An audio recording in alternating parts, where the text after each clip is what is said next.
Hour two? Man, you just went off the fucking rails straight away. Just hot take after hot Ask take. me anything, and then we'll get out of here. Okay, buddy. What's some advice for upcoming comedians in Toronto? Oh my god, kill yourself immediately. Bit of a loaded question, eh?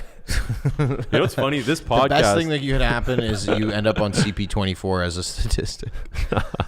That's rough, bro. Here's the advice. Don't take advice from comics who don't make any money. Don't allow yourself to be bullied by people who tell you what you should say.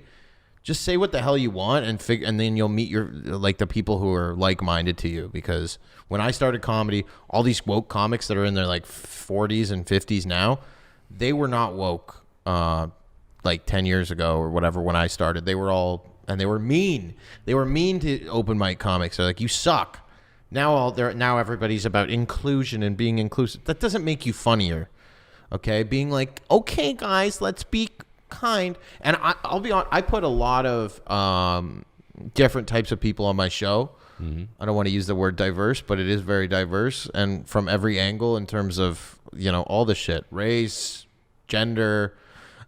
What's what makes shit interesting, man? Little boiling pot. I have when you disabled people on my show. I mean, yeah. Fuck, man. So like people want to in the Toronto community will be like, Ben's an evil racist. It's like there's literally people of every race and gender on my shows. I never discriminate. I let comics who aren't even that good do my shows with packed houses so they can get better. And then you have the places like Comedy Bar in Toronto where it's like woke comedy rules and all these guys most of the shows are like woke comedies. I like when they snap or whatever. It's like it's when they slam poetry. It's when they try not to offend anyone. Right. Okay. Yeah. The main goal is not make people laugh. It's don't offend anybody. And then making people laugh is like secondary. Where for me, I don't care if people get offended because who cares? Fuck you, people. It's good for business for you, eh? Some woman was offended. Some Karen was offended. Her husband was probably a fan and brought her my show. And I was doing the joke about Kobe's dead daughter, where I was like, at least look at the bright side. At least Kobe died knowing his daughter died a virgin. Whoa. Yeah. Which I find. You went there. Yeah. Well, it's fun. I mean, I'm joking, right? Yeah. And then I'm like, I know it just sucks because now she's got to like blow a suicide bomber or whatever. Fuck. Right, like it's an offensive joke on many levels, but it's a joke, and we're in a comedy club, and this woman's like, no, too far, and I'm like, and then I was like, let me see what you look like, and I was like, oh yeah, that makes sense. What do you think about bashing other comedians? I don't think that's fun. No, like you want me to bash someone? No, but I'm just curious because, once you're in a certain role, right? Like, I try not to bash anybody like publicly. Like I have my opinions about people, but I don't really give a shit. But it does feel like the other side of comedy that I talk shit about more so their atmosphere that they create and not anybody in particular.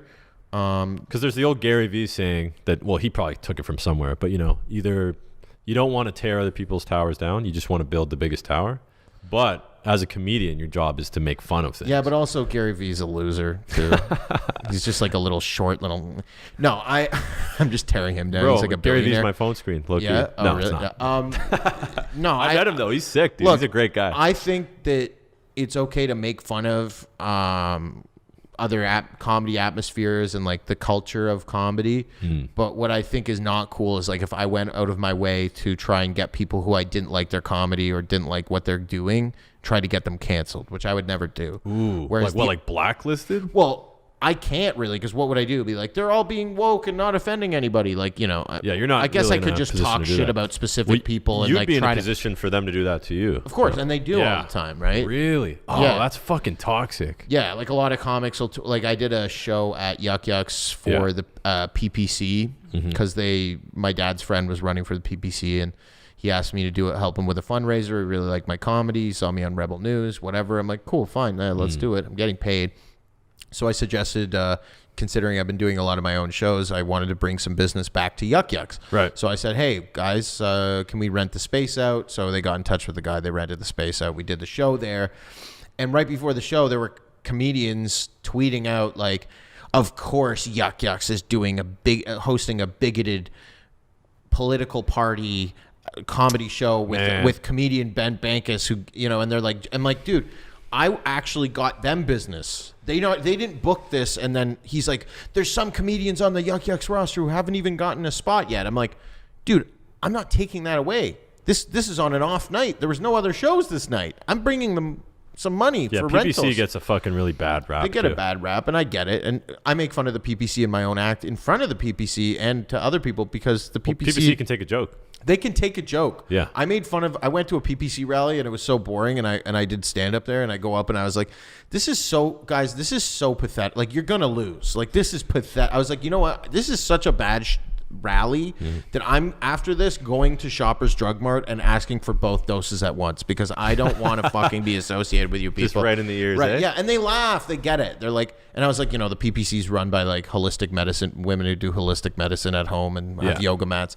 and it's funny and they laugh, but they also appreciate that you can make fun of something but see the value in it.